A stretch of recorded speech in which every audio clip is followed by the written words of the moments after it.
So what if trains didn't need to be on land? And what if they didn't need any tracks at all? The solution is not the train, it's solving the cost of the track. So our attitude was, well, what if you could take the railroad and the train apart and put it back together a little bit different? Robert Pulliam's tubular rails are trains that run through a series of elevated O-rings instead of on a track. What Pulliam proposes is to take an old idea and turn it inside out, literally. We've put the steel wheel inside the rings.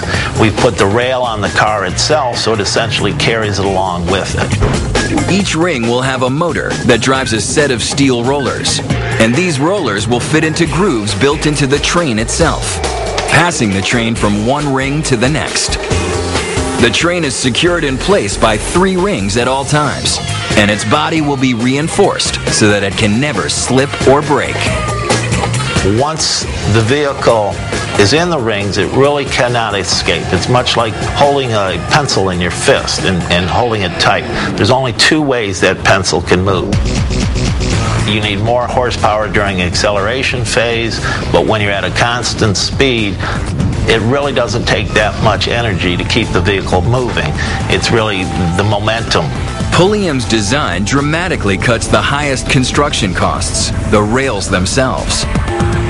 And tubular rails can be stacked on top of each other.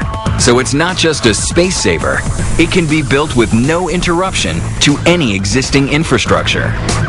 That means no more collisions with cars on the road, or even other tubular rails.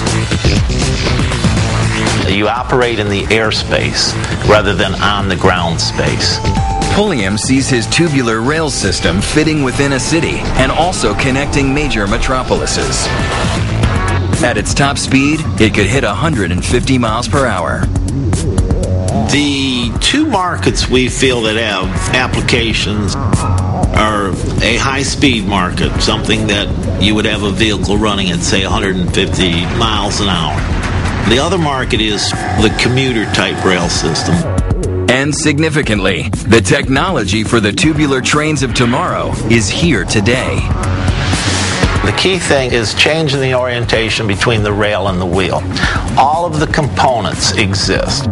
According to Pulliam, it's not